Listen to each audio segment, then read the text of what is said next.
All right, ladies. Yeah. Good afternoon, excellencies, distinguished guests, ladies and gentlemen. How are you today?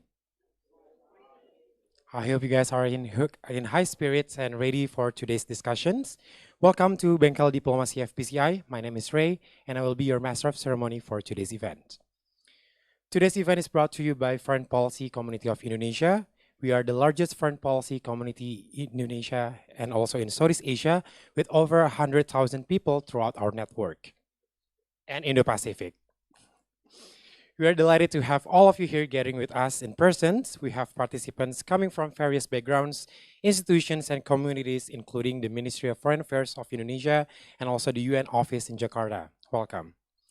We have some various universities from faculty members, lecturers, students. We also have from the press, from corporates, and also from various embassies in Jakarta. We would like to welcome the Ambassador of Australia, Ambassador of Mexico, and also the Ambassador Designate of Turkey. Welcome, Excellencies. We also would like to acknowledge our Diplomatic Corps guests that are here with us today. We have the CDA from Denmark, and also diplomats from South Korea, Poland, Norway, Canada, and other countries that I cannot mention one by one. Welcome, everybody, and please give a big round of applause.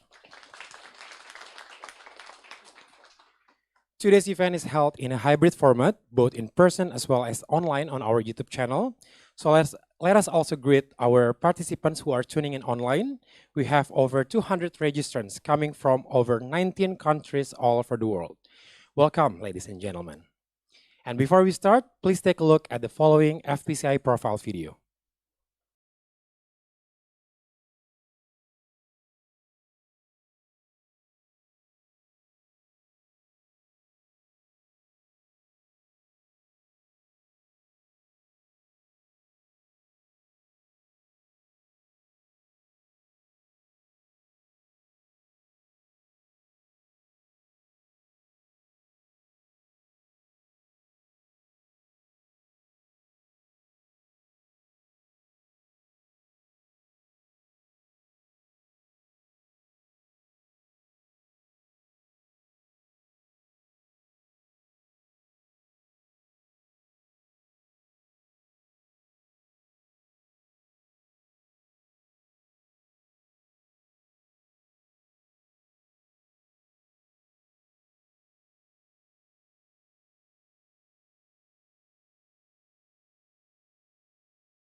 Ladies and gentlemen, before we start today's discussions, we have some information that we want to share with you.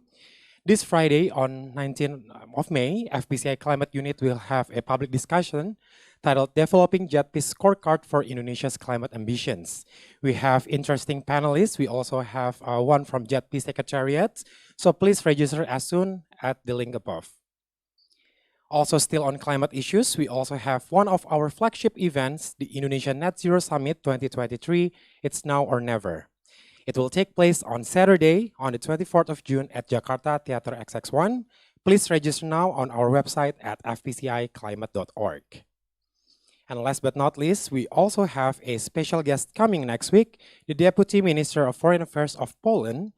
Minister Gorwell will discuss on Polish foreign policy priorities in the current global landscape. It will take place next Tuesday on the 23rd of May. So please register to the link above.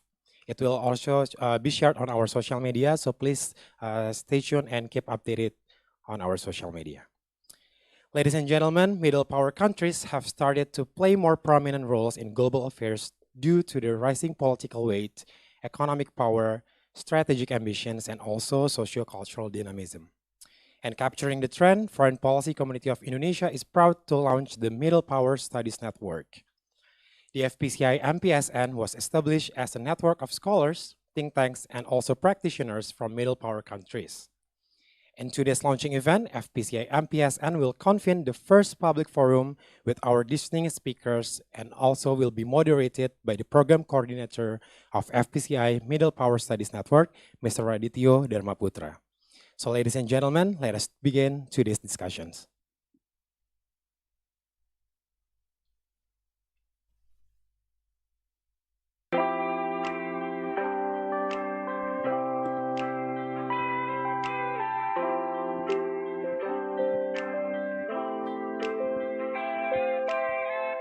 With the advancing signs of the return of Cold War-like global bipolarizations, there is indeed an increasing need to revamp the role of middle powers in interstate relations and global governance.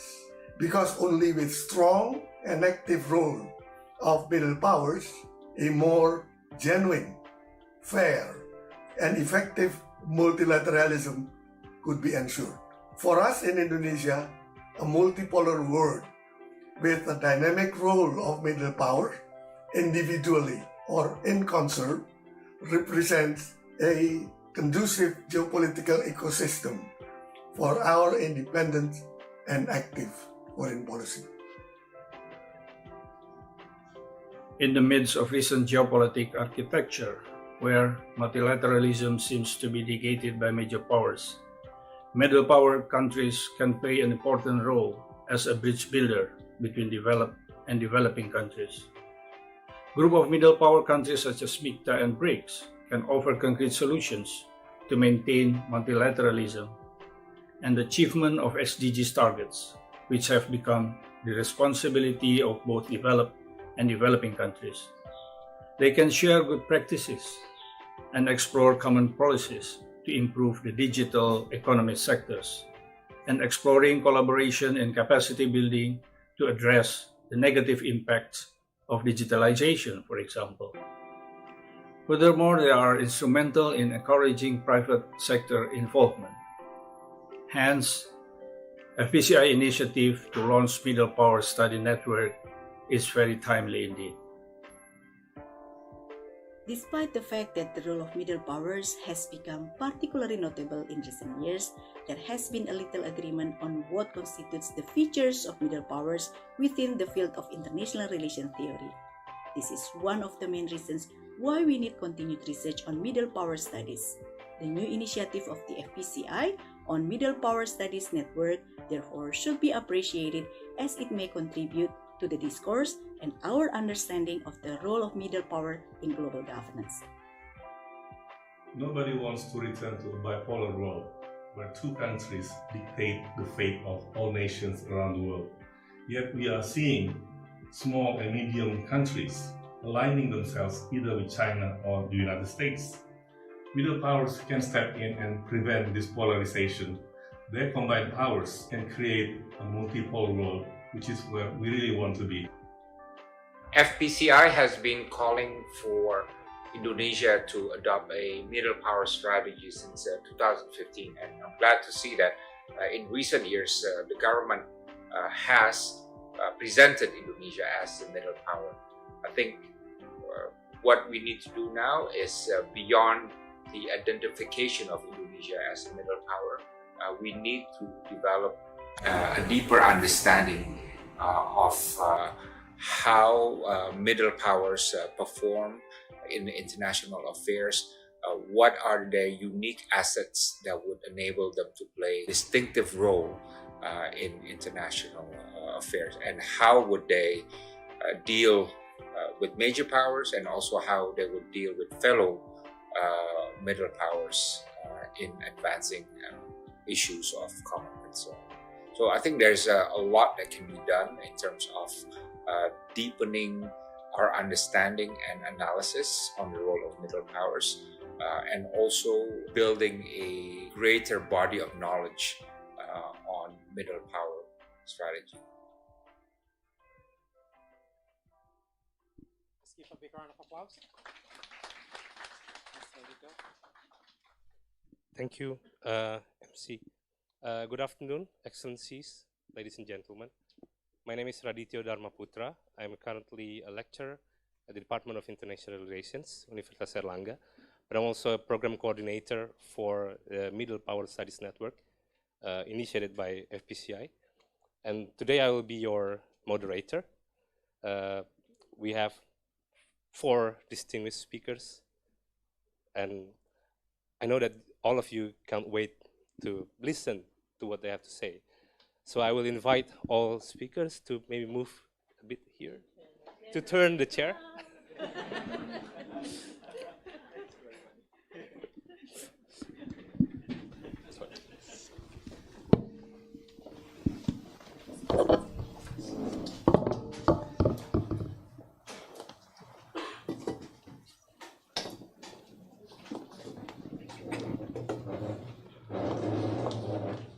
Okay.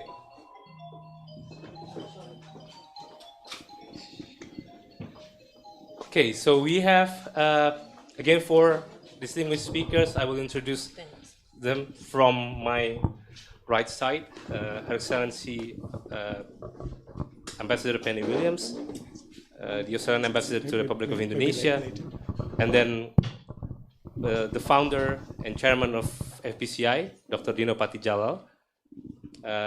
Next to Pak Dino is His Excellency Ambassador Armando Alvarez, Ambassador of Mexico to the Republic of Indonesia. And last but not least, Dr. Yayan.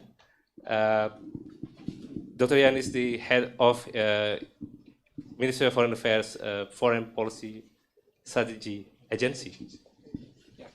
Or in Indonesia, we call it Badan Strategi Kebijakan Luar Negeri. And we will listen to what their thoughts, especially about MIKTA. So our discussion today is about the role of MIKTA. For those who are unfamiliar with MIKTA, MIKTA is I would say, a groupings between 5 different countries: Mexico, Indonesia, South Korea, Turkey, and Australia. And today we will discuss what role can MIKTA play, especially in this situation in the world right now, where the divides and a lot of issues coming both from Europe, from Indo-Pacific as well. But before we begin, I would just like to give a context for our discussion today. So, as the MC mentioned before, the role of middle powers has grown in the last maybe 10, 15 years. We have many regional groupings or middle power groupings before. We have BRICS, so we have Brazil, Russia, India, China, and South Africa, although we might discuss whether one of them or maybe several of them can be still considered as middle powers. But then we have the next generation of the so-called middle powers. We have the MIKTA countries, we have other countries as well. We have Canada, we have Poland, many scholars have already argued that there are also middle powers. Then if we look back into the history of, especially in the academic sense, many have argued as well that middle powers also exist before the traditional middle powers like Canada, Nordic countries, even Australia was considered also these traditional middle powers. So we will discuss a lot about that. So my first question would be to Pak Dino first, because all the other speakers are, well, at least current ambassadors, and will represent all their maybe country's position. But I will ask Pak Dino to share his thought about middle powers. What role can middle powers play in this world? But also, what prompts you to actually initiate these networks, this kind of studies networks, focusing only on middle powers, Pak Dino? Well, thank you, Radityo, and thank you to all the ambassadors and Pak Yayan for being here. Also, Pak Madi. Pak Madi is also going to be a supervisor of the Middle Power Studies Network. And I really am glad that the Indonesian government, the foreign ministry, now has adopted the term middle power, which means that we expect middle power thinking, middle power strategy is going to color more and more Indonesia's foreign policy.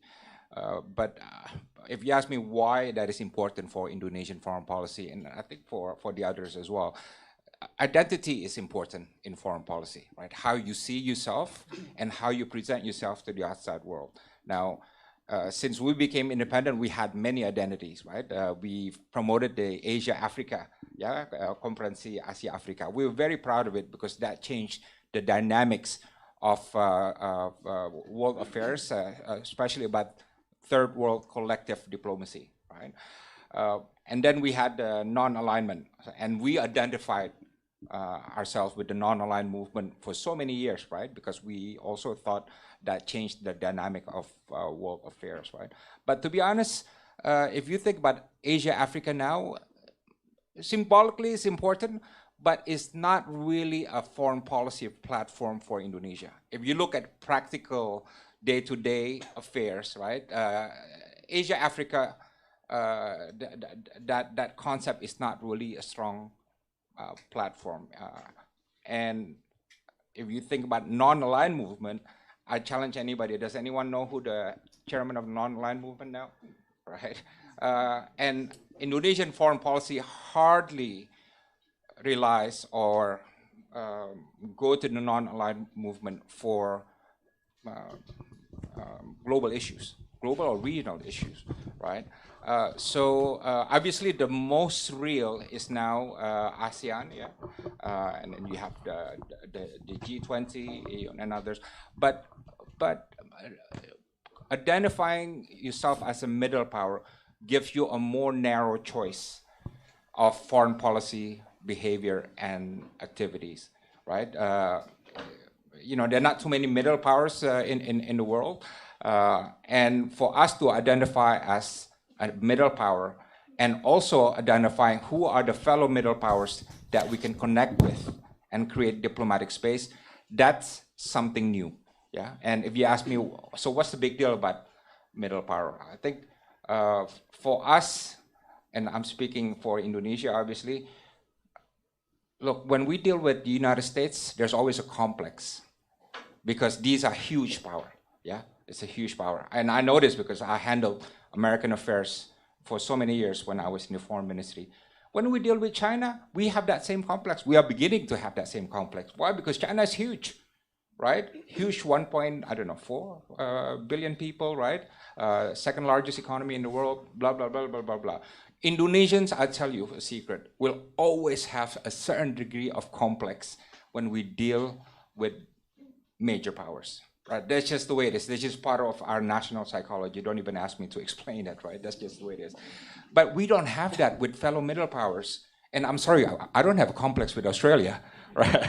I don't have a complex with Mexico, right? Yet. So, so we used to, but it's a different kind of complex, right? Yeah. So that factor is gone, yeah, one, yeah. But secondly is the question of versatility. versatility, you know what it is, yang bisa ke kiri, bisa ke kanan, bisa gesit, yeah. I can play in different fields, at different levels, different lini, right? And freely so, because Indonesia is not a tanker, yeah.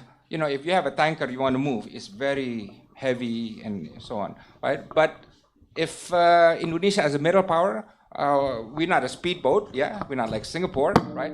But we can move, we can maneuver, right? Easier. And I guarantee you, right, as somebody who was a practitioner in diplomacy, the space that we have now, the foreign policy space now, yeah, is a lot more than any previous generations, right? First, because we are middle power. Secondly, because we have a lot more resources, right? And we have a lot more connections, right? So I think that's how middle power is, in my view, becoming an important feature of Indonesian foreign policy. As I told Pak Yayan, what we need is really a middle power strategy, right? And don't think that we have one, or at least don't think that we have a full strategy on this, because it's a thought in process, right? How do middle powers deal with major powers? How do middle powers deal with fellow middle powers? What are the limitations? We're going to talk about MICTA, but I'll be surprised if everybody says MICTA is a tremendous success, right? I'll be surprised, because it has its challenge, right? The good thing about MICTA, for example, at least 2 of the countries have strong habit of cooperation, strong experience. Indonesia and Australia, we know each other so well, right? But Indonesia and Turkey, with all due respect, our diplomatic muscle is not strong as Indonesia's diplomatic muscle with Australia in terms of creating content and space. With Mexico, I also handled Mexico for so many years. I'm sure Mexico diplomatic muscle with, I don't know, with Cuba, with the United States, with Brazil, is much stronger than your diplomatic muscle of cooperation. Yeah, I mean, with Indonesia, right? So MICTA does have that challenge. If you have middle powers across regions cooperating, right? But their habit of diplomatic muscle of cooperation varies. Yeah, what happens? Right? So this is why I think MICTA is very interesting experiment. But one example is of middle power cooperation is Indonesia and Korea. And this is my last point, by the way. Indonesia and Korea, right? Indonesia, by the way, is diplomatically promiscuous for having comprehensive strategic partners, right? We have so many lovers, so to speak, kind of comprehensive partners with Australia, right? With Turkey we have, right? And so on. So Korea only has 2, I think, right? Indonesia, if I'm not mistaken, Emirates or somebody, I forget which one, but we are fellow middle powers and we work together. And guess what? One of the more interesting cooperation is on the fighter jets, KFX, right? Why is it interesting? Because it's the only cooperation where Korea says, we built the fighter jets together and we share the technology with you. We share the technology. The US is not going to do that. You think US will give their technology to us? No way. Do you think the Chinese will? No way. Do you think the Russians will? No way, right? But this is one very rare example of middle powers cooperating in a way that is different, and we get more from how we cooperate in other countries. So there are a lot of examples that we can discuss, but I really believe that this is a new space that is very important for Indonesian foreign policy, and I'm sure for Mexican, Turkish, Australian, and other middle powers policy. I'll stop there. Thank you. Thank you, Pak Dino. I think it's very important points that Pak Dino made about identity, and especially about the idea that middle powers can cooperate together in a different way than maybe great powers or hegemonic powers have done before. So then my questions to, first of all, maybe to Ambassador Penny, is the main issues and challenges. So Pak Dino mentioned there are possible cooperation. Indonesia and Korea done that before, but I would love to hear your thoughts about the issues and challenges for middle powers. whether this situation right now created many issues or many challenges or many opportunities for middle powers. And all of the above. Yes. Isn't that where we are in international relations at the moment? I mean, there's not one sort of strategic narrative. The first thing is, I just wanted to acknowledge Ambassador Sumadi and say that I agree with all the points that you made up there, and also Pak Dino, our Foreign Minister, Penny Wong, likes to talk about our foreign policy as our foreign policy starts with who we are. And we're a diverse, multi-racial, multi-ethnic, multi-religious society. And I'm going to steal shamelessly from some of the things that she's said since she's been Foreign Minister, which has been 1 year this week. And she's just finished her last visit she's now visited today every ASEAN country except Myanmar and every Pacific Island Forum country since 1 year. And can I just, for those of you who are students of foreign policy, as Pak Dino knows, because he's written a few of them, it's not often that you see a really excellent speech by a foreign minister. I've been a diplomat for 35 years. Her speeches are excellent. They're carefully thought through and they're carefully drafted. And she only makes one every couple of months. But I really suggest to you, if you're a student of foreign policy in particular, to look at her speeches. They're very clearly set out her pathway. So obviously, Australian foreign policy begins with who we are. We're diverse and multicultural. We value, as Ambassador Sumadi said, openness, opportunity, fairness, and respect. And our foreign policy promotes rules, standards, norms-based global power so that we can achieve those. But there's two parts of seeing this, I suppose. I mean, as I said, I'm going to quote the Minister a few times. She says, on one side, Australian foreign policy has never simply been what you do with great powers. It's just never simply been that. Our relationship with Indonesia is a testament to it's never just been about the great powers. And she goes on to say that countries like that, us, need, on one hand, an international system that constrains with rules. So we can look at it in that, what do we need to achieve our own security? What do we need to ensure our sovereignty? What do we need to ensure our prosperity? We need a system that constrains the great powers and enables us to move with ease. And I think that's an important sort of scene setter. But at the same time, I would like to think, and I think that we do, and I think Indonesia and I think the other MICTA countries do as well, it's not just about setting rules and norms to constrain others, it's also about exercising our own agency so that we actually have a role to play as middle powers. That's exercising agency in projecting ourselves, but also projecting a world, a globe that we'd like to see. MICTA, just as a little bit of history, we're the middle of the G20. We're the countries in the middle when the G20 first was established. If you didn't understand how this all came together, we were the middle of the G20. And from my perspective, MICTA is actually such a diverse cross-regional grouping of powers that actually does aim to build bridges not only in the multilateral system, but it also has an opportunity to build consensus on complex and challenging issues in a complex and challenging environment. We do draw on those diverse perspectives. And I think that we can actually do things together where we stand up and make a position on issues like health, human rights, which we've done, climate change, disaster risk reduction. That's actually about exercising agency. That's about saying this is the world that we would like it to be. This is a group of middle powers from across the world, and these are the issues that matter to us and matter to future generations. We can also work in our respective regions. So separately, we have other relationships that we're able to build coalitions so that we're able to come in and support the positions of MICTA. So I think I'll leave it at that, but I think it's worth seeing it from the rules-based, but it's not just about maintaining a system, it's also about exercising agency. Thank you so much, Ambassador Penny. I think it's a very important point here, rule-based, but also agency. That's the thing that I think many scholars already argued, the agency of middle powers. Not only middle powers, but also small powers in this kind of tension and conflict between great powers. So I would like to move to Ambassador Alvarez. again, the same question. Do you think it's the same issues and challenge for middle powers? Ambassador Penny mentioned many issues like health, and human securities, all those things. Do you consider any other issues that are very important, and especially for middle powers today?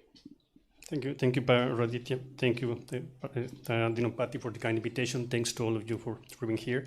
Of course, I agree. I coincide with Penny in the main international challenges. I would characterize the current international situation like this: we are living a multi-dimensional crisis that is impacting the stability and the security of the global system. This multidimensional crisis has several elements, like, for instance, geopolitical and geoeconomic tensions, environmental threats, disruption of international supply chains, cyber attacks, terrorism, proliferation of weapons of mass destruction, and all that has caused a deep setback in the UN 2030 agenda for most countries, especially for developing countries. So we are living an unfinished transition from the very severe economic impacts of the pandemic, and the return to growth has been disrupted by the consequences of war. MICTA, as a group composed of middle powers, has the great opportunity to take advantage of this role as a bridge builder, to strive for consensus in different fora and organizations, as well as to promote creative and constructive solutions for reshaping the global system, global health system, global peace system, the global economic system, etc. And very importantly, MICTA should be committed to achieve the SDGs, to agree with the developed world and the developing countries in achieving the SDGs, especially those related to poverty reduction, hunger eradication, health and education, gender equality, and energy access.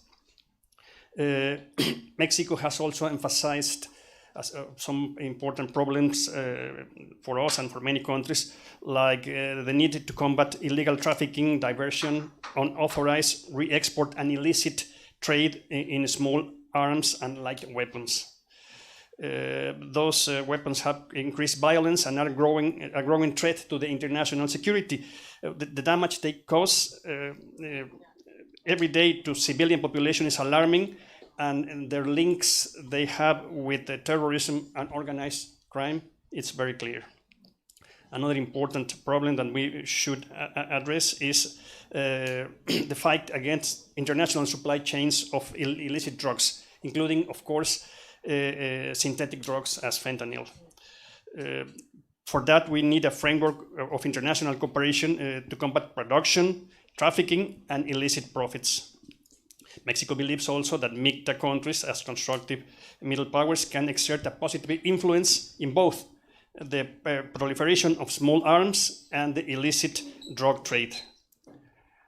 Other relevant topics that Mexico considered in this regard include the issue of migration, which is a very pressing problem for many countries. It's a pressing country for Turkey, who is receiving millions of people, refugees. And it's a problem for Mexico. You can read the news every day how caravans of thousands of people try to cross Mexico to get to the US, and most of them simply don't achieve that goal, and they get like in a sort of limbo. So this is a very, very pressing problem, and it needs to be addressed under a comprehensive and human rights perspective. It is essential that migrants are included in economic recovery efforts with full protection of their fundamental rights and freedoms, regardless of their migration status. Migrants, when they are well integrated into the labor market, benefit both the countries of origin and the countries of destination. And finally, a very important problem that relates to more than one half of the humankind. We need to promote gender inclusive development by putting women at the center of recovery efforts and decision-making process. Thank you so much, Ambassador Alvarez. I think especially the last point is very important, and it can show that maybe middle powers have slightly different agendas than great powers. Those you mentioned, especially very specific context in Mexico, also maybe very specific context of Australia. And now I want to move to Pak Yayan. Now the question is, it's the same question, but so what do you think are the issues and challenges? But I think I would add one more question, just to bridge it into MICTA, because Indonesia this year is the chairman of MICTA. I think people remember that last year we were the chairman of G20, and people already remember that this year Indonesia is the chairman of ASEAN. But people don't really know that Indonesia also chairs MICTA this year. So I would like to have your thoughts about issues, challenges, but also Indonesia's role in its chairmanship in MICTA, and then we can also discuss what other countries think what MICTA should do. Thank you, Pak Radit. Let me begin by thanking Pak Dino and FSCI for having me, Pak. I'm honored to be in the same panel with Ibu Penny as well as with Bapak Dubes. We met last week in Yogyakarta. And of course, I'm honored by the presence of my mentor, my esteemed guru, Bapak Sumadi Brotodiningrat. Let me as well congratulate you, Bapak Dino and FSCI, on the launchings of the Middle Power Studies Network. I think this is an initiative that worth gaining attentions not only from the policy community, but also from the academic community.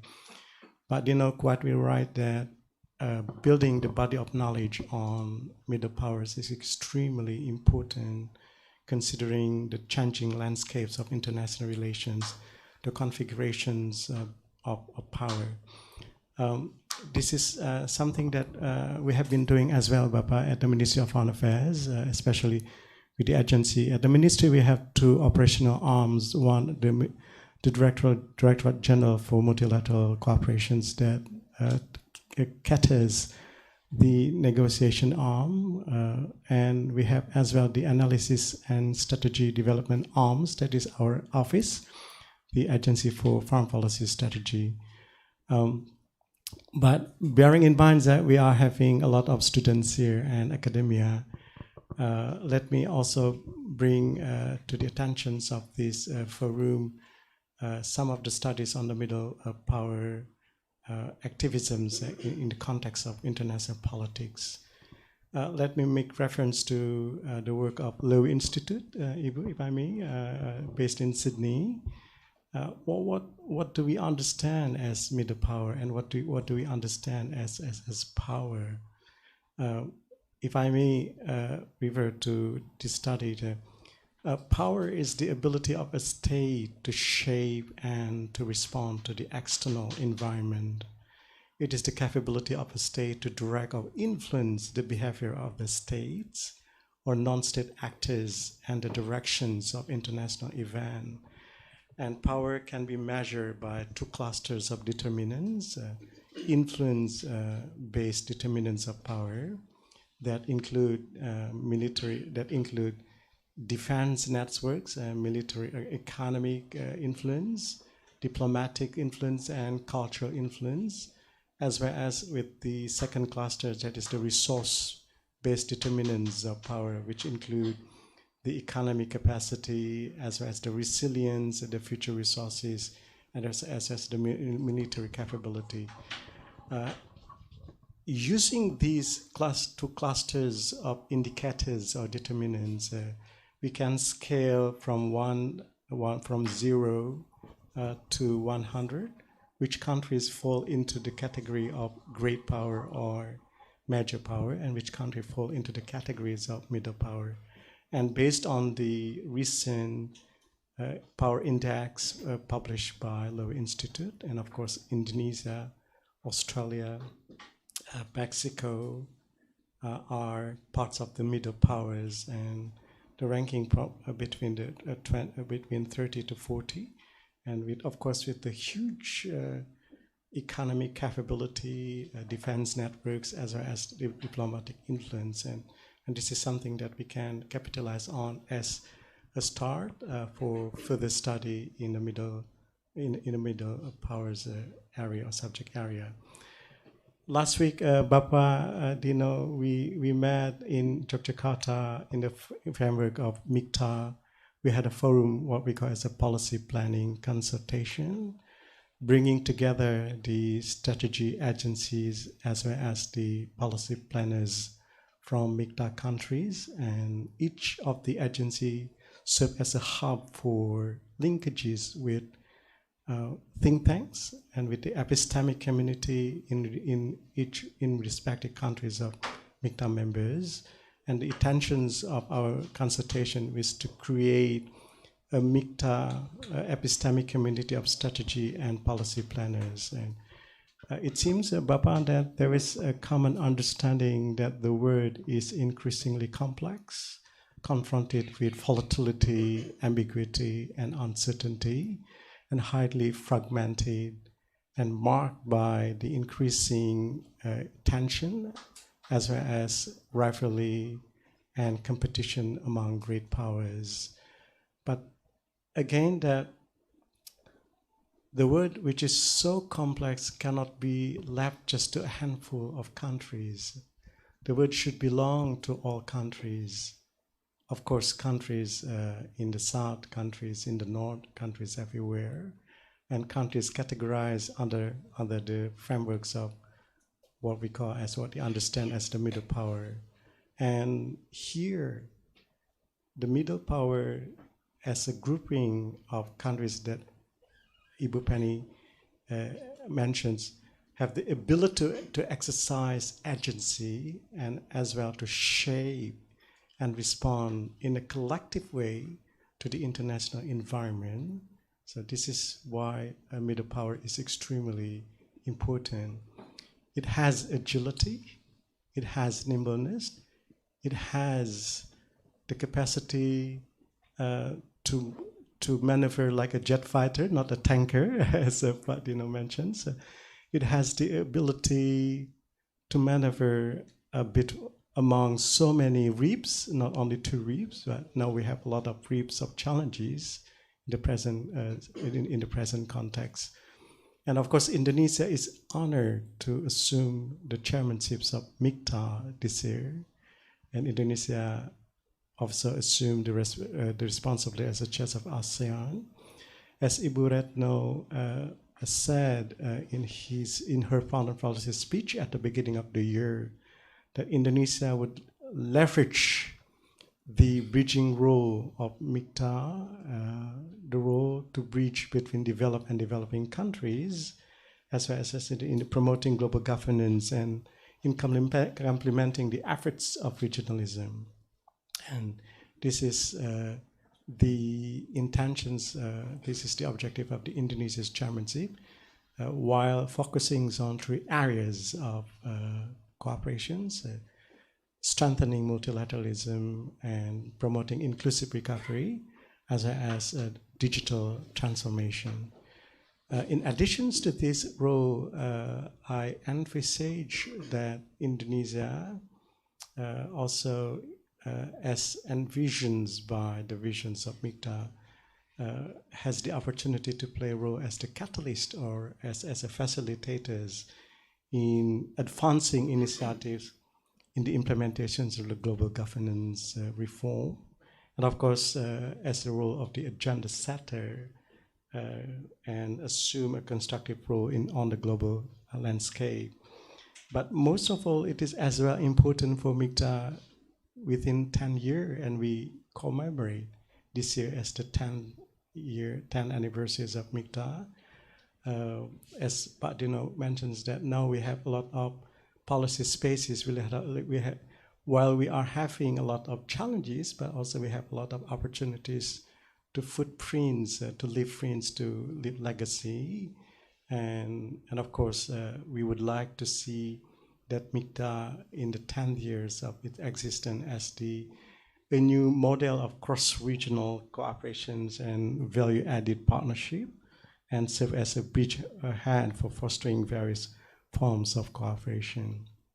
And of course, it is as well important to capitalize on the opportunities for MICTA to increase mutual understanding, as we come from diverse cultures and diverse regions.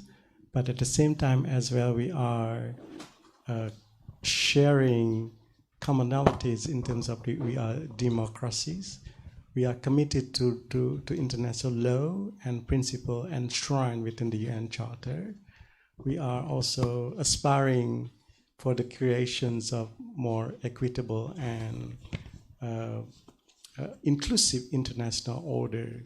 And I think this is what Indonesia is progressing. But again, I fully agree with you, Bapak Dino, that we need more studies, more analysis, and we cannot do it alone. We have to build an epistemic community of middle power study centers, study aspirants. And I would like, of course, our agency, of course, the Ministry of Foreign Affairs, of course, would love to synergize with you, Bapak, and with all other quarters who place great interest in the studies of middle powers, and we have to build a database, a research-based body of knowledge that would help policymakers to have a better understandings of what the middle powers and what strategy, especially, that we need to develop in the context of this complex global world. Thank you. Thank you, Pak Yayan. I think especially the definition of middle power is very important. The role, especially in MICTA, that you envision to us, and I hope it's shared by the other members of MICTA as well, that this is the idea. But I would just like to ask a practical questions, because I think Pak Yayan mentioned MICTA has a role of being a bridge builder, trying to make a more just international order, for example. So my question would be to all the speakers would be, we have two different competition at the moment. So we have Russia's invasion of Ukraine in Europe. We also have US-China tension in Indo-Pacific. What can you see the role of MICTA in those two issues? Because I think what Ambassador Penny, Ambassador Armando, and also Pak Yayan mentioned before, there are a lot of issues about health, about clean energy, about environment. But at the moment, we are facing a very difficult time in terms of geopolitics and security. What can MICTA do in those situations? Russia's invasion of Ukraine, US-China tension. Maybe I will start with Pak Yayan and then just move quickly, so we can also have questions from the audience. Pak Yayan, Pak Dubes Armando, and then Ibu Penny first before we close with Pak Dino. So, please, Pak Yayan. Thank you, Pa. It has always been the aspirations of all nations that we see the ends of the conflict in Ukraine sooner rather than later, despite the fact that the exit strategy is remaining hard, remaining difficult. Some countries have come up with ideas and proposals, and the latest one from China, for example, the 12-point proposed by President Xi Jinping. But again, the complexities of the situations. My apologies with my handphone. The complexity of the situations warrants the thoughts and the participations of all nations in thinking, of course, through the process of the United Nations, for example. But here as well, individually or perhaps collectively, as Pak Dino says, that there are policy spaces that we can always create, that we can always innovate, and this is one of the raison d'etre of the existence of MICTA, that is coming up with innovative ways of contributing to the resolutions of the global challenges, in responding to the global challenges. Individually speaking, as Pak Radityo, I believe you follow from the media that countries like Turkey has been extremely active and succeeded in bridging the efforts that led to the signings of the Black Sea Grain Initiative. And of course, Bapak Presiden, Bapak Jokowi traveled to Kiev and to Moscow last year in his capacity as the President of Indonesia as well as the chairs of the G20. And it really elevated, of course, the strategic trust upon Indonesia, and the high receptions from leaders from both countries was a testimony of the significance of the visit, I guess. But yes, again, there is an opportunity to innovate further in terms of responding not only perhaps to the situation in Ukraine, but also as MIGTA members individually is linked to its respective region, Australia to the Pacific and the Oceania, Indonesia to Southeast Asia, South Korea to East Asia, Mexico to the Americas. And I think that the breadth, the coverage of our interests is beyond just one points of regions. So each can play a role. Of course, Sudan is in crisis, but we can always justify which areas of utmost importance in the agendas of MIGTA. Last week, when we were exploring the intellectual underpinnings of all agenda items, 10 agenda items, which include the inclusive recovery, and then multilateralism, international security, strengthening UN peacekeeping operations, for example, and mediation as mandated by Chapter 6 of the UN Charter. This is something that we can explore further. Thank you. Thank you. Thank you, Pak Yayan. Ambassador Alvarez. Thank you very much. Well, we are more than 1 year after the beginning of the conflict in Russia, Ukraine, in East Asia, and well, the political polarization and constant threats remain present. Yesterday and today, we have read in the media very worrisome news about the situation in that region, and well, this geopolitical confrontation is becoming a growing barrier to compromise on most pressing global issues. It is also creating a very severe crisis of inflation in food and energy, not only for Europe, but for the entire world. And well, of course, middle powers like those grouped in MIGTA have a very important role to play in trying to influence the behavior of larger powers and influence also international organizations and negotiations as Indonesia, with the help of the rest of the MIGTA countries, did last year during the G20 process. That is exactly what MIGTA did, helping Indonesia to achieve what Indonesia achieved last year, is having a declaration that for a moment seemed impossible to achieve. Well, it was possible to do it. Indonesia played very well, and Indonesia counted with the help of the MIGTA countries to do that. MIGTA needs to continue assessing the impact of this war and finding ways to reduce the consequences of the war, and at the same time explore new formulas to advance mediation and dialogue to bring this war to an end. As I mentioned before, the consensus reached in the G20 Bali Declaration is a cornerstone that reveals that we can find a common ground and agreements, even in the most complex situations like the one we are living now. So I believe that middle powers are capable of finding creative and constructive ways to address common challenges while preserving our interest and at the same time fulfilling our responsibility to find essential agreements. Thank you. Thank you, Ambassador Alvarez. I think I'll move to Bu Penny first, and then I'll give Pak Dino the last word before we go to the questions and answers.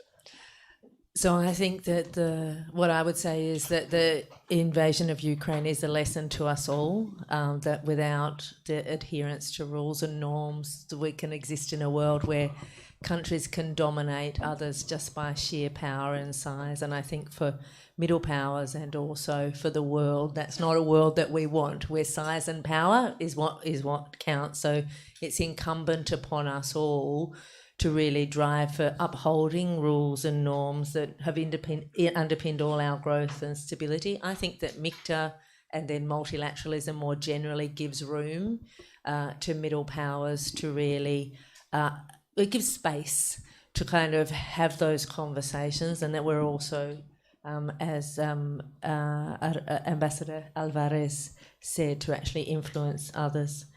I'm going to finish by just making 2 points in terms of conflict, and just worth thinking about. Australia's very invested in the idea of guardrails to ensure that great power conflict doesn't lead to conflict, that we actually have systems in place that stop that there's nothing, that we don't end up just by kind of, almost accidentally or miscalculation. And that also we really believe strongly that middle powers through diplomacy have a really important role to play to lower the heat on any potential conflict. As we know that war is absolutely catastrophic, as Ambassador Alvarez has said. Thank you. Thank you, Ambassador Penny Williams. Yeah. Now, Pak Dino, thank you. On Russia-Ukraine war, I think the best example of middle power role is Turkey. Yeah, by the way, we have the ambassador of Turkey. Turkey is the one country that is actually sitting on the table mediating between Russia and Ukraine. And why can Turkey do it? Because it has its own assets with regard to Russia and Ukraine. I mean, Russia is not going to let United States mediate between Russia and Ukraine, right? And Ukraine, I don't think it's going to let China mediate between Ukraine and Russia and so on. But Turkey is well placed, right? So kudos to Turkey. And by the way, congratulations for the elections ambassador. The ambassador is new. He's supposed to be sitting here, but he hasn't presented his credentials yet. So next time we'll get him here. And by the way, the presidential office has told us that you can present the credentials next year in December. Next year, so. Okay, so that's one, yeah. Now, on the question of U.S.-China, look, I got a beautiful example for you, right? So there's this U.S.-China rivalry, and there's this Quad, yeah? And a lot of ASEAN countries are, okay, what do we say? But we don't want to offend China, but, we're friends with Australia, with the United States. In the last few years, there's been that going on, yeah? What happened? President Jokowi, in recent weeks, said ASEAN has to treat Quad and AUKUS as a partner. That single statement by Indonesia as the middle power is beginning to change the narrative. I know Beijing is listening to that, right? Maybe they jaw drop, yeah, Penny, right? But that has been said, and that is changing the debate, the dynamics of the debate, because Indonesia, as the largest country in ASEAN, as middle power, is setting a position that ASEAN should treat AUKUS and ASEAN and Quad as a partner. What we need to see, obviously, is how does that find policy expression? Because it is said in an interview with the New Straits Times. It hasn't been said in the ASEAN forum. But the fact that Jokowi has said it, I think, is very strategically and politically significant. Thirdly, if you don't mind being the crazy uncle in the dinner table, right? There's always this dinner table during Lebaran or Christmas, right? The crazy uncle who says strange things, right? Can I be that person just for Yes, 1 minute, right? Yeah. just 1 minute. Yeah. Yeah. But look, for MICTA to be successful, they need to have a stronger sense of purpose, right? I mean, we're talking not countries in the region. We're talking countries in Southeast Asia, in Pacific, yeah, in Latin America, right? Turkey, and so on. It should be more than just, hey, let's just carve a space within the G20. It should be more than that. I know, I spoke with Kevin Rudd when he wanted to establish MICTA, right? Because I was in charge of this, right? And on the Indonesian side, and that was the reason that, right? But if MICTA really wants to make a difference, right? A stronger sense of purpose would lead to stronger muscle of cooperation. And in my view, that hasn't been achieved yet. So MICTA now is moving at a bureaucratic, administrative pace. The diplomats are talking. They're talking about functional cooperation, right? But in my view, and sorry, me being the crazy uncle, it hasn't elevated to a strategic level based on a stronger sense of purpose, right? I would love to be proven wrong on this. And finally, the last point, I think the interesting part about middle power, and this has been revealed by the Russia-Ukraine war, is that it turns out that we have different ideas about world order, right? One middle power, such as Australia, really believes in rules-based world order, right? But other middle powers prove to be more skeptical, more cynical, right? Sometimes even more resistant, right? I mean, you hear what is being said in Brazil by Lula, right? You hear Indonesia's response to Russia, right? We're quite reluctant to challenge Russia head on. We haven't told Russia bilaterally, hey, what you're doing is wrong. Why not? We've told that to the United States all the time. We told the United States when you invaded Iraq, hey, you're wrong, don't do that, right? Why can't we say the same to Russia, especially if we think the world order is, is paramount above everything else, right? You look at the views of South Africa, you look at the views of Nigeria, Turkey also, right? Mexico and others. There are different perspectives on the world order, right? And I think that is an interesting part on how the middle powers will develop their dynamics of cooperation. Okay, and please don't tell Foreign Minister I said that. Just kidding. Just kidding. Thank you, Pak Dino. I think it's time now. Before it's not for us to talk to each other, but to talk to ask questions also from the audience.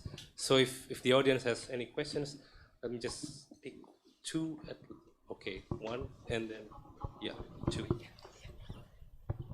Just short questions. No need. First, introduce yourself, and then your short question. No need to explain many things. Hey, thank you. My name is Rio. I'm a postgraduate student from Universitas Gadjah Mada. Regarding the sense of purpose that Dr. Dino said, we must notice that there's also another middle powers that doesn't really mention here. Like in Latin America, we have Chile and Peru, and I think last time I read is Colombia.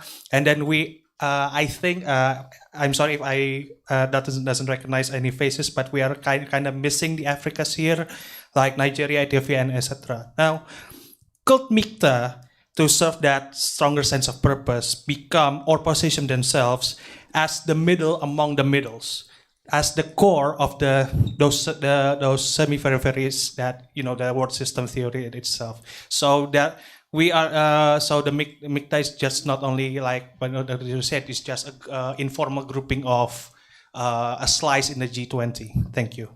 Thank you so much. A very interesting question. I think. Second one.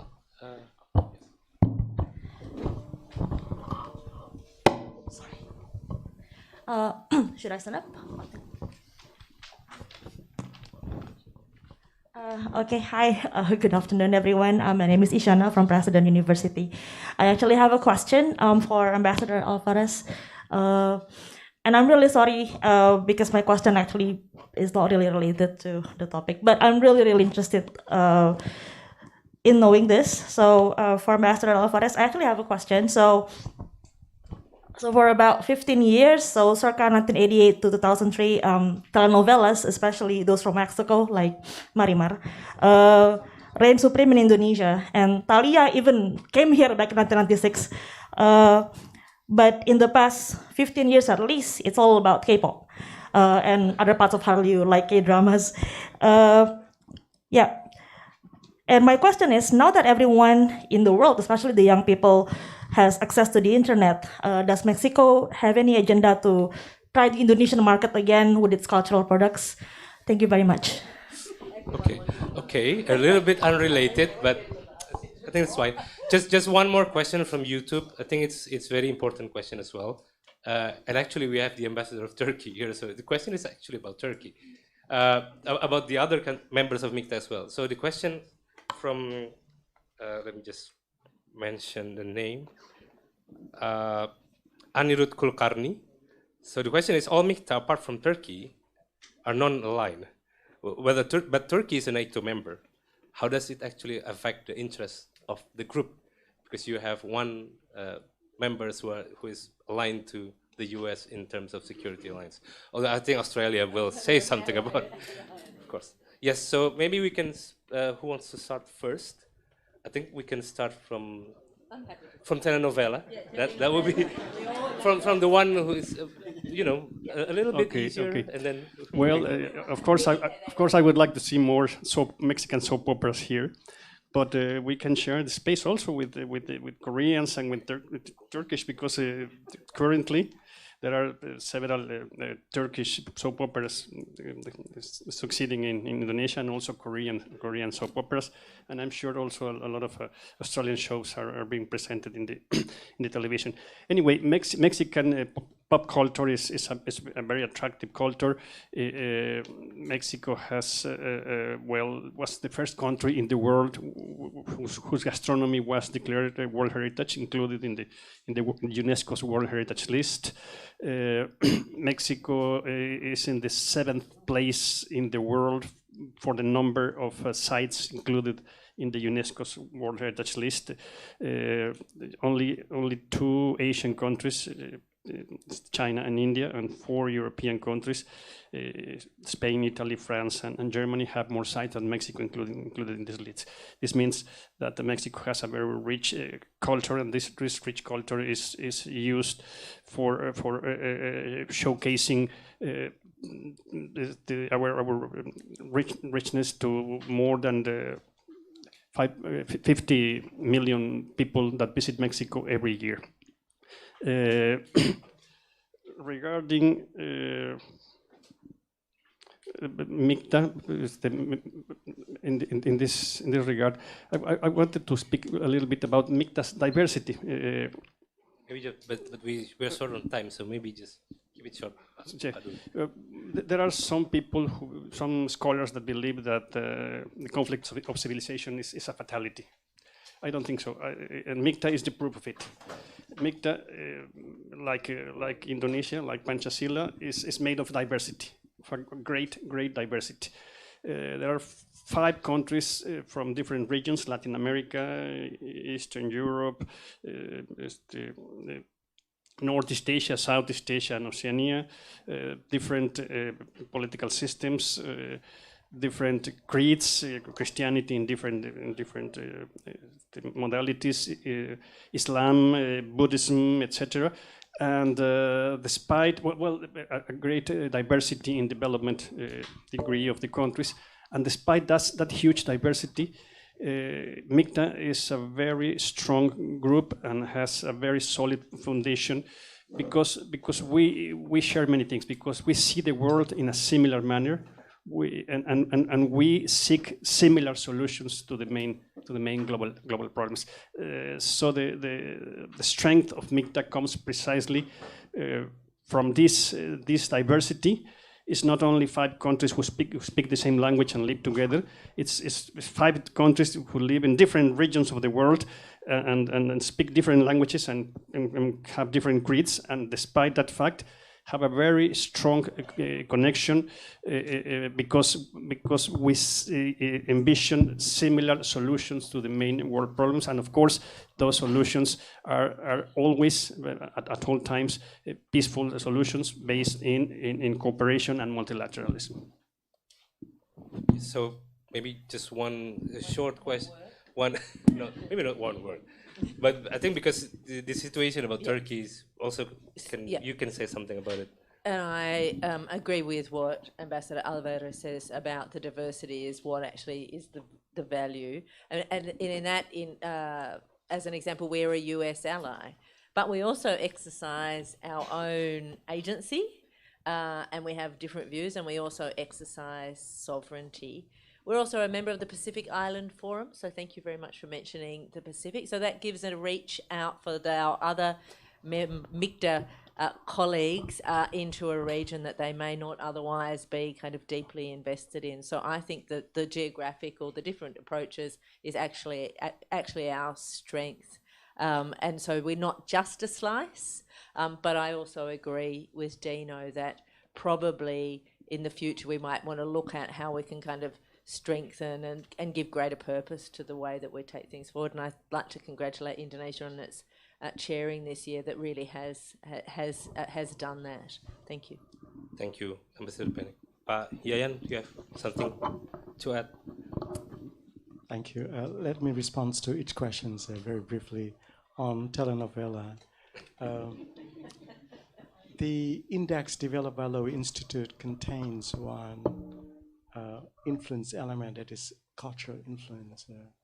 And MICTA is diverse in terms of cultural richness, but we can capitalize on this cultural influence as a cultural diplomacy of MICTA.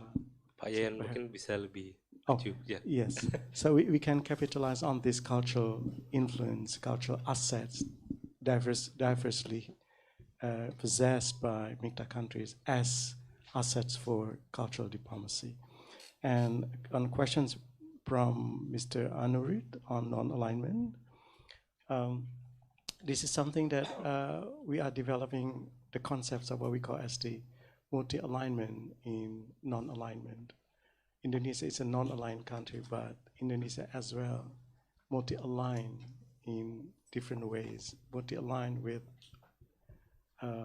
MICTA, multi-aligned with other arrangements.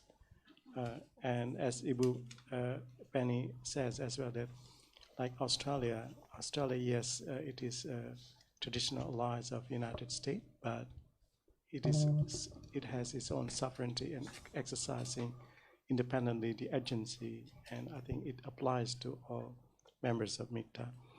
And on the sense of purpose, Bapak Dino, as you said, each cooperative framework evolves differently and designed by its constitution or by its statute differently. The founders of MICTA agreed that MICTA is established as a cross-regional consultative forum.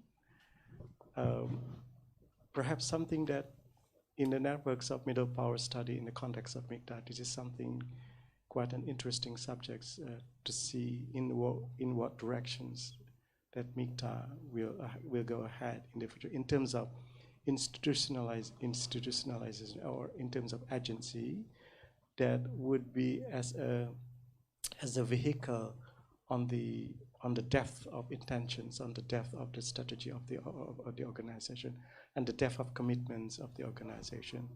And on the questions of the middle, what is important is that, as I said earlier, that the world is so complex and it cannot be left just to a handful of countries. So most importantly is that together we develop trust, mutual trust, and develop foundations for greater cooperations. And that is the intentions of MICTA: deepen bilateral ties, deepen cooperations, and advance new grounds for cooperations innovatively. Thank you. Thank you so much, Payan. Can I just reinforce yes, what I mean by sense of purpose? Sorry, I wanted to reinforce what I meant by sense of purpose. ASEAN is where it is today because ASEAN has a strong sense of purpose. Yeah, it has grown and has become a platform of choice for countries in Southeast Asia. G7 is strong, right? Because they have a very strong sense of purpose among themselves. ya kan? So for MICTA, the question is this: does each of the MICTA countries, Indonesia, Mexico, Turkey, Australia, and Korea, think of MICTA as the platform of choice for their foreign policy ambitions? My point is not yet, not yet. And that's why you need to go. I totally agree with Penny. And another point I want to make is, with regard to middle powers and alignment with superpowers. Look, middle powers can help one another connect with superpower, right? What I mean by this, and I have a very practical experience. I was director of Americas in the late 1990s, and we wanted to dance with the United States for a whole bunch of political and economic reasons. Yeah, we just had the Chris Mon, monetary crisis, and so on, right? I couldn't do it.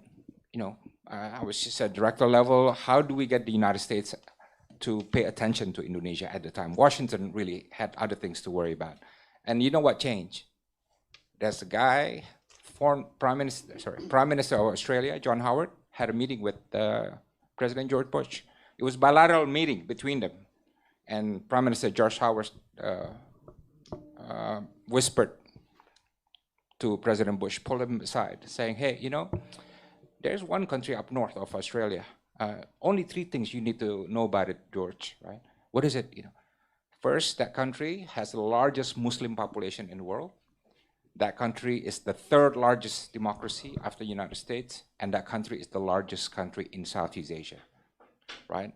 That changed George Bush's approach and attention towards Indonesia, right? So middle power connected with and changed relationship, right? And the balance in the Asia Pacific also changed the regional order, because Indonesia-US relationship after that entered into a comprehensive partnership, right? So just an example.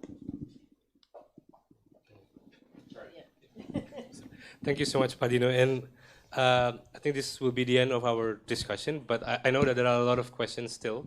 We have a networking event after this, so you can actually just talk to each other, and I hope some of the speakers will still be here if other audience wants to ask questions as well. But I'm not going to summarize what has been said, because I think one thing that Padino mentioned in the very last point, the sense of purpose.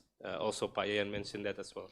I think it's very important, and that's the task of MICTA in the next years, but also the task of us here in the Middle Power Study Center to actually contribute to discussion about what middle power should do, what MICTA can and could or should do in this type of situation.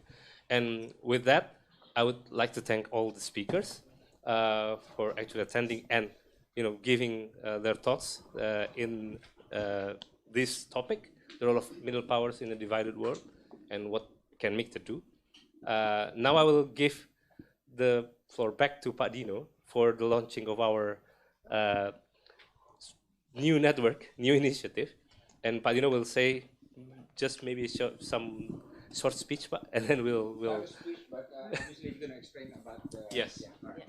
So thank you very much. So I know there are a lot of campuses here, but if your campus wants to join the Middle Power Studies Network, please let us know, right? Because this is a very open and open, free, and inclusive process, whereby any academic centers that want to join and contribute and learn about middle power strategy, they can.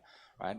We are going to connect with campus and think tanks in Mexico, in Australia, in Turkey. Our ambassador will help us, in Korea also, and other middle powers, because there are a lot more middle powers, even though they don't call themselves middle powers.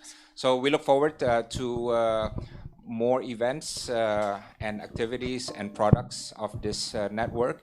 And Pak Radityo from University of Langga has already become our partner, and also will help manage this Middle Power Studies Network. And I do want to appeal to Pak Yayan and also Penny and Armando who are here. When the MICTA convenes Indonesia, the MICTA Summit, I hope that this process, the Middle Power Studies Network, will be recognized and reflected in the documents of MICTA. Okay, so please. We can launch the logo. Oh, so we're going to launch the logo of the Middle Power Studies Network. Yeah, there you go.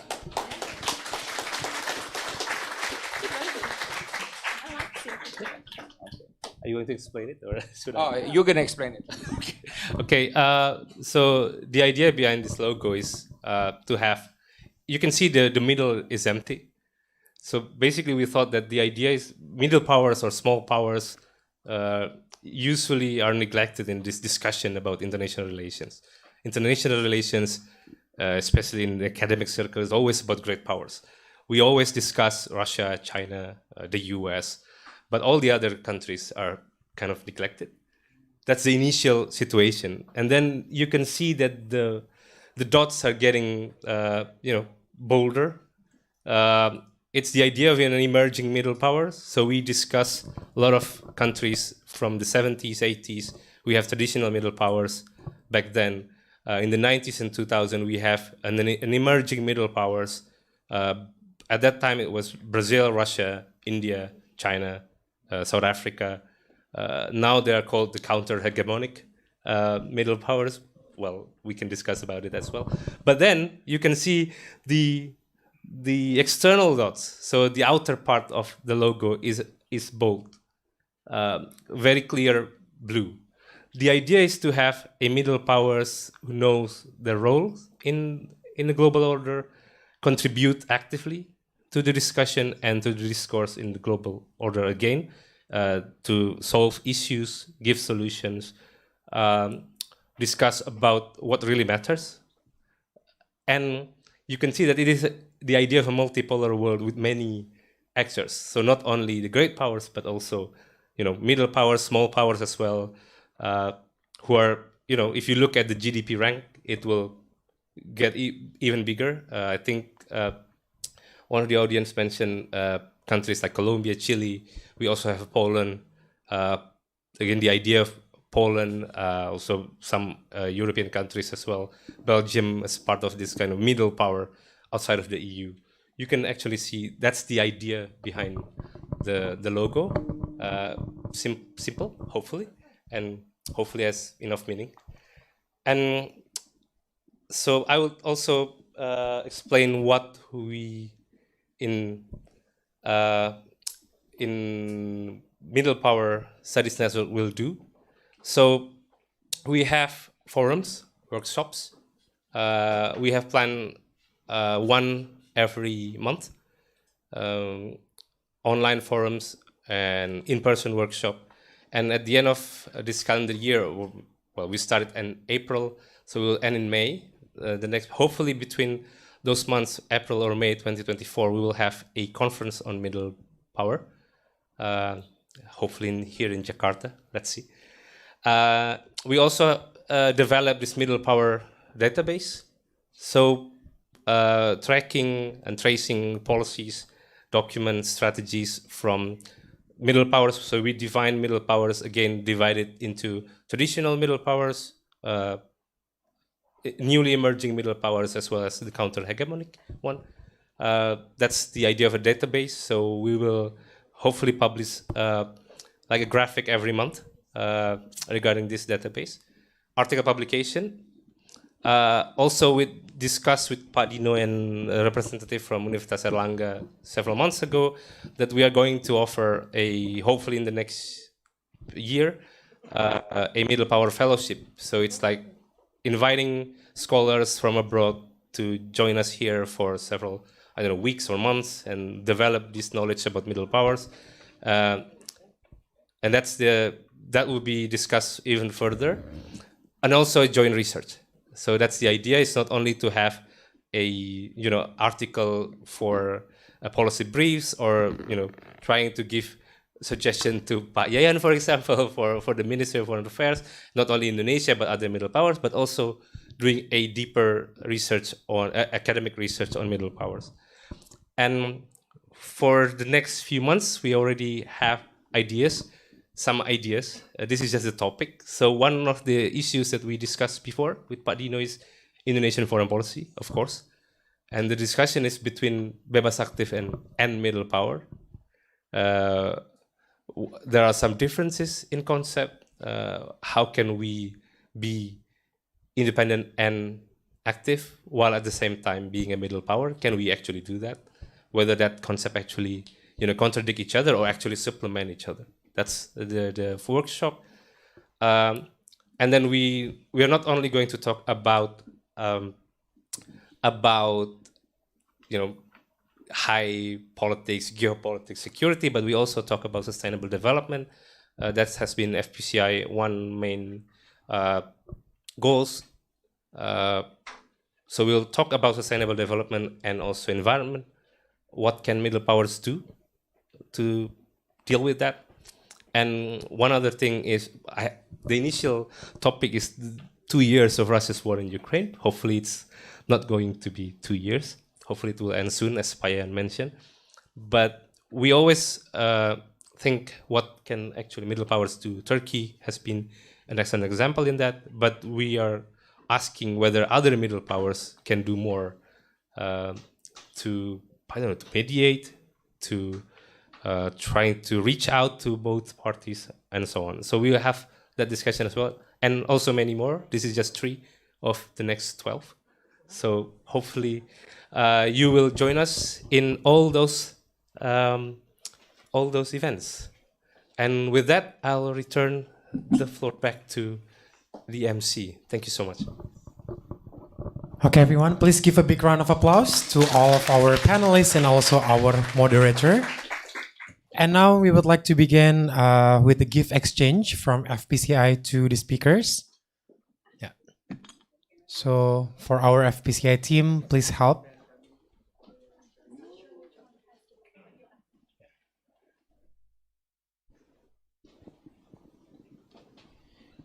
Yes. We would like to invite all the panelists to please stand up.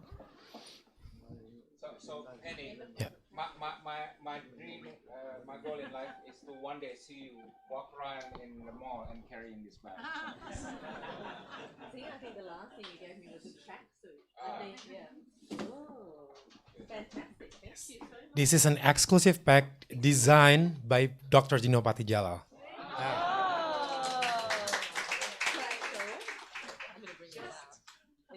It is pretty cool, actually. I see it because it's like laptop. Yes. And all of the documents needed. Fantastic. Yes. Yeah, exactly.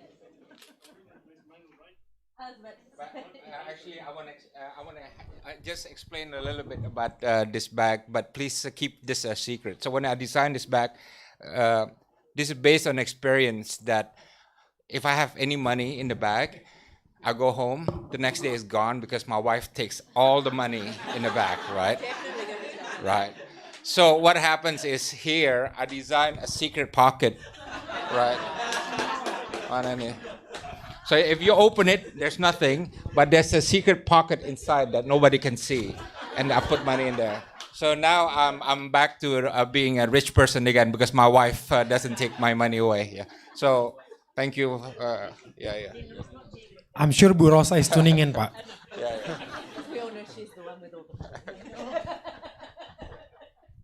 Okay, now we would like to invite the photographers to take a group photo of the panelists and also the moderator. Mas Radityo, please come to the front.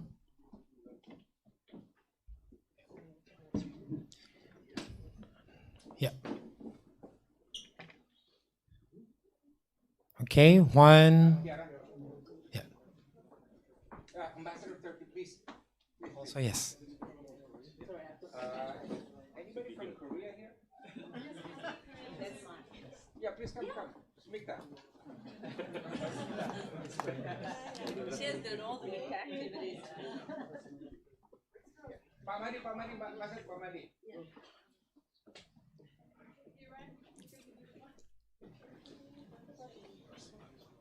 Kacamata tuh siapa?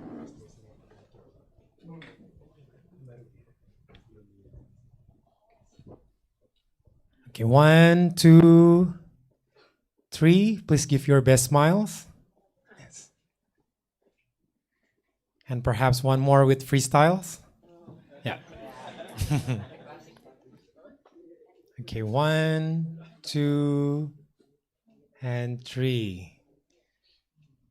Okay, please give a big round of applause once more to our panelists and moderator for today's event.